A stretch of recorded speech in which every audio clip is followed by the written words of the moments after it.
Man, what it do, world? First thing in the mornings. It's your boy Foul Shotton, reporting on the Bamboozled Again News Network. And today we're highlighting some signs of the fall of Babylon. Hooray! You know what I mean? Yes, sir. This is probably what the ancestors had prayed for. You know what I mean? It's got to be. It got to be. You know what I'm saying? Yo, I was on Facebook the other night, and a distant relative had posted this meme, right? And I was thoroughly taken back, but I immediately had an answer. Man, you know how whack attack is getting out here with this whole political whoop-de-whoop? Now go Donald Trump. I find it very symbolic, right? I seen some, clip or whatever of him, working at McDonald's right through the drive-through. And then news come out that like 50-some people are unalive because of E. coli in the burglars from McDonald's.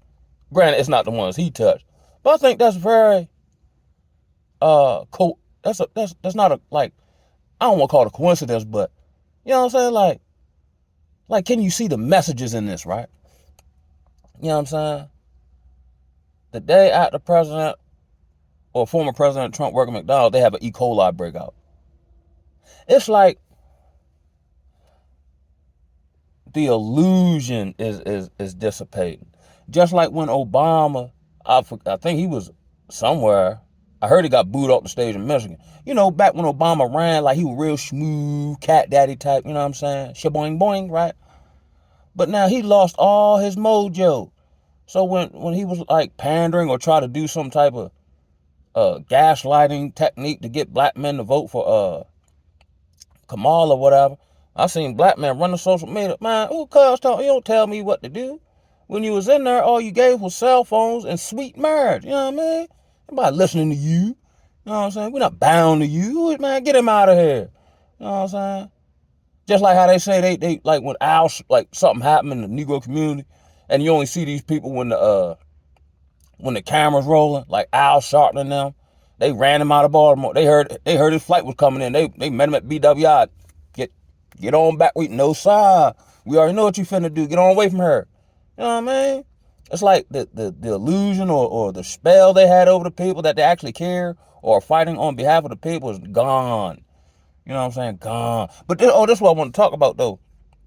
So I seen this post from a distant relative, and I was blown away, yo. It made me mad at first, yo. And I don't care, but what be making me mad is just like the level of delusion and stupidity coming from supposedly intellectual folks.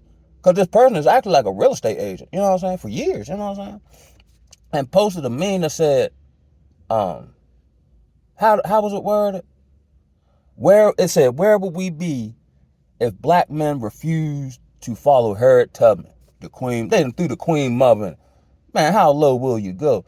The first thing popped my head, shit, Harriet Tubman actually had a reputation for getting Negroes free.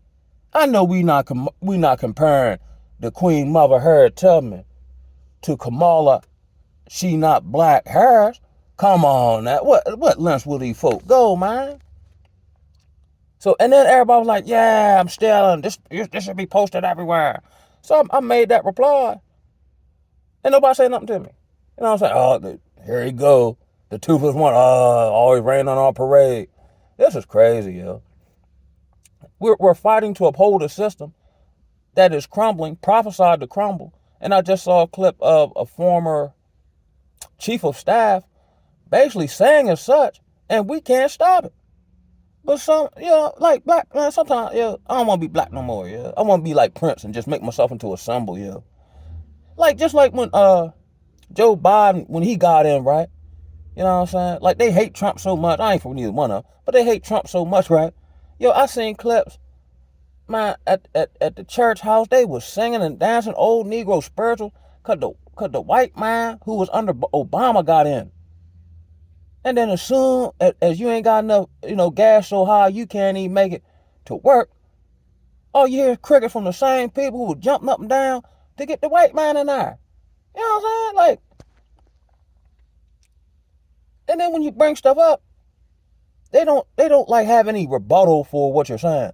Like the man he falls up steps, he can't stay woke. He say the craziest stuff on camera.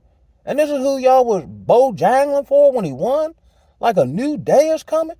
And it be primarily choke folk. That's how I know they don't read the word like. And then when you bring it up, then they start talking about some other stuff. Like I say, you can't talk to them, folks. You just can't talk to them, Mo. Like, you know what I mean? Like, where's I'm at? Well, I know where I'm at, but it's real in the battlefield, boy. Yo, I was just thinking, this, I read a book one time about like world empires and like certain commonalities of when they collapse. And I probably covered this in a previous video, but we parallel Babylon, aka America, to Rome. Right before Rome collapsed, or as it was descending, like the society had become pleasure driven. The institution of marriage had lost its sanctity. Other forms of marriage and sex were encouraged and promoted. The state took the onus or the preeminence over the children. Rome overextended its military. Rome devalued its currency. You know what I mean? That's all stuff happened here, yeah. But for some odd reason, I think again, this is the cognitive dissonance where you can present all this evidence, right? But because it's never happened here, somehow we believe it won't happen. Even though all the signs, like, no different than, you know what I'm saying? Like, you and your wife, y'all been together, let's say 5 years. As far as you know, she's never cheated on you. But now she's coming in late, she talking stupid to you. You know what I mean? Something, just ain't right. But you refuse to believe it, even though all the signs are there. It's the same Jimmy Mack. This is great though. Like I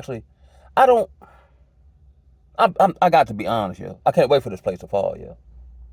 From a spiritual perspective. Now, granted, I'm like, okay, well, if it do, well, how I'm gonna do this? I don't know. Most High leave. That's the space he got me in now. You know what I'm saying? But I'll be honest. The leisure, the leisure, that most, the superficiality. I'm a deep Negro. You know what I'm saying? The social groupings and the fictitiousness of it. I can see all that. Been seen. I seen it when I was in school. You know what I'm saying? And I find it very timely that for, essentially me kind of paralleling Moses, for all intents and purposes, I've been on the backside of a mountain for the last 40 years, getting tended to by the Most High. I'm starting to, come into my own now at a late stage in the game, as everyone else, and Babylon is falling. I saw one client from my old job had posted. Now he going on with he's sober, he going on about his business as far as, just living life and so on and so forth. But he had posted something about he thinks the mental health industry is a sham. So me, I'm in the comment, yeah, cuz I've been preaching that to him, just, in casual conversation. You know what I mean? Granted, the talking, getting stuff out, maybe, bouncing it off someone else who, can give you a different perspective, yeah. And that might suffice for a period of time. But I don't believe in, I'm to each his own, but I don't believe in going to no therapy, 10 years, yo. And paying these people to listen to my problem. Because after you get done talking, like I used to tell my man, DC Mo, yeah, you can do all this talking, but ain't nothing gonna change and it ain't gonna get better till you do something about it. Now, if the talking is leading to the implementation of a solution, cool. But just talking about the same problem over and over and over again, it's just reinforcing the problem. Unless they're guiding you to a solution or the steps you should take. From my understanding, they don't do that. Because they want you to keep coming back. Just like the hospital, mental health, substance abuse treatment. They don't want you functional because they lose a patient. You see what I'm saying? It makes no sense from the perspective I got now on the journey I've had to travel. It don't make, like, let's say, I don't know. Say I got issue with my father, right? If I'm on a path of healing, or that's what I say in theory, how is it 10 years later and I still got issue with my father? Even if we ain't resolved it, here I'm back to this point. How about I just accept whatever happened so that I can move on and be free? That's what this is about. You know what I'm saying? Healing is about freeing yourself. Then I'll go to some of the like, molestation or grape and stuff. I don't, what I mean? I haven't experienced that, so I'm pretty sure that would be a whole lot tougher. But eventually, if you're traveling down that road, you're going to have to get to the point where you forget it, people move on. Harboring that stuff don't affect them none, and it holds you back from reclaiming your power. You know what I mean? There's something powerful to be said about somebody who can, endure that and then come out on the other side. How much can you do with that person? They went through the worst, and it didn't crush them. That's why Babylon doesn't promote any real healing. You can't go to the church house and get healed or delivered. They just suppress the demons to make you think that happened. The hospital don't heal you. These mental health psychiatrists with all this. Here's why, and I've seen this firsthand, right? I know I'm all over the place. And I was talking to my old clinician about this, right? And I said, I found it odd, right? How we come in here and we regurgitate all this information we read out of a book. But when it comes to our personal lives, we can't live none of the stuff we tell other people to live. Like I used to get on about this, right? Because we used to have to do intakes. And, depending on the day, like I would have to, like do intakes, get them signed forms, tell them the rules, regulations before they get, put into the program, right? So I'm going through the rundown of the regulations and whoop the whoop. So I'll say whatever, and them like, oh man, they didn't tell me that. Or like say vaping, like you couldn't vape. But the admissions people who don't care nothing about these people, they just looking at filling the bed. Their protocol is just tell them whatever they think you want to hear just to get them in there for their own good, right? So I tell him he can't vape. He's like, man, they lied to me, whoop the whoop the whoop. I'm like, oh, now I got to deal with it. You know what I'm saying? But so I used to get on them about it so they could do something. Because I'm like, yo, why is we lying to these people? Give them the choice. Don't get them in here under false pretenses. Because here's what'll happen. And then we got to deal with it. Where, okay, the admission will tell him he can't vape in the building or he can't have a vape anywhere. He get to us, or they tell him he can. He get to us, then we tell him he can't. So he feeling some type of way. And he already on whatever type of time because he coming off drugs, alcohol, pain, trauma, right, withdrawal, so on and so forth. And then the first group he had will be about being honest. And then he just interrupt the group. Y'all wasn't honest with me. Man, you know what I'm saying? It's just a bunch of tomfoolery. And I don't even know. I got to go back to the source to find some words to describe just the hypocrisy all over the place.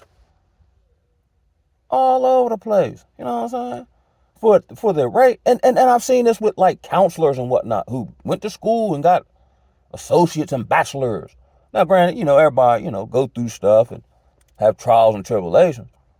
But if anybody should be able to effectively work through it, it should be someone who's gone to school for it, don't you think? Man, they doing the most splacking of the worst type of men, vulnerable men, and you know what I'm saying? They just like, like their characters are just nothing. You know what I'm saying? I'm not expecting nobody to be Gandhi or nothing. But you done went to school for 4 or however long you went to school to get all these certifications about healing and psychology and therapy and all that, but can't apply none of it to yourself. That's why me having a sponsor never appealed to me. I just couldn't quantify why. Because I see you're still a horrible human being. Why I won't follow behind you? You know what I'm saying? I can just go back and drink. I remember one time when I was in North Carolina, right? I always run afoul of these organizations. So I was a model client. And it was one of them work camp joints where they just work you real hard and make a whole bunch of money off of you. Hold on to you so you can't really break free. So you're kind of like under their rule for, whatever. So they had these group of brothers who would work at the Doug shelter. And this is in North Carolina, so I would hear it's kind of racism and Doug's bite y'all, pee on you and all that. And they work 7 days a week, no days off, So when they would come in for dinner time, I would stand up and clap for them, right? Had been doing it for months. Give it up for them, y'all. And I wasn't trying to be facetious or nothing. I'm like, yeah, I wouldn't be able to do it. I'm one of them up north Negroes. I don't know nothing about that, right? So I do it one day, and then the bully coon Negro, there it is again, he was only getting paid $50 a week. And, get to live for free, eat for free and all that. But he got to deal with us, and you know what I'm saying? Like, you're basically working around the clock, right? He was a bully coon Negro that the flimsy type Negroes at the top used to keep us in check, right? So he had from what I heard, he had a reputation of like, you know, like being aggressive with people and whoop de whoop de whoop. And then we was at the store one day and I seen his face was in the picture because they'll put you on blast in North Carolina when you get them charged for beating on these women, right? So he was like, man, who doing that? Rah, rah, rah. Like, so I just stopped, free like a dead. I'm like, because, you know, I got this thing about people hollering at me. So I do one of these numbers. I sit down, I fold my arms up like Birdman at the Breakfast Club. So everybody can feel it like, man. So then his right-hand man called me back yonder. So I'm like, all right, now I get to, you know, in close call, I get to voice some of my concerns that I done seen around the camp, right? So he there, his right-hand man. So he like, yeah, they've been telling me you've been, you know, clapping for them every day and whoop de whoop de whoop. They say they don't like it. So I'm like, yo, when did they tell you this? Because I've been doing it every day and ain't nobody said nothing to me. And I be kicking it with everybody around here. So I'm thinking if somebody had an issue, I'm approachable, they'd have said something. I think you just made that up, yeah. So he start talking about some old other stuff. So my ears shut off. Then he go into, well, you want what I got. I said, what's that? He said, man, I got 4 years clean. I said, what good is having 4 years clean? And I was just at the store and seeing in the paper you beating on your woman. So he flared up. So I flare up a little bit, like what? Like, whatever, man. So rolls out that joint, man. So I go outside and smoke. Now, we want to smoke cigarettes. I don't even care, yeah. So I'm outside smoking cigarettes, like, right, talking to. So then him and his man, they kind of like whispering, but trying to like, I don't know what they was thinking, yeah. I ain't paying them no mind either. A couple days after that, I said, man, I'm done, I'm gone, yeah. But again, here come these bully coon Negroes. You know what I'm saying? So I just covered, you know, acceptance, bully coon Negro, the flimsy Negroes, you know what I'm saying? The fall of Babylon, the delusion. I don't even know what I'm going to call this joint. You know what I'm saying? It's just real in the battlefield, yo. And I think that's why if you're, you know, as we hear this chosen was talking point, you're almost, I'm not forced into isolation. I just see the necessity to be so because, like I said, just interact. And again, I got friends and people who I kick it with, and we don't have the same opinion on stuff. But I enjoy the fact they've come up with their own opinion based on their own research or their own outlook. Everybody else just regurgitating what they hear off TV. How you let the TV tell you how to live, yeah? For all intents and purposes, you don't even know if them people actually exist. They might be AI, you know what I mean? Like, that doesn't make no sense in my brain, yo. People on TV tell me what to eat. The people on TV tell me who to vote for. The people on TV tell me who to like and who to dislike. I thought that's what my brain was for. Boy, the sheep slay sleep. And I'm a holler at y'all, man. Woo-hoo!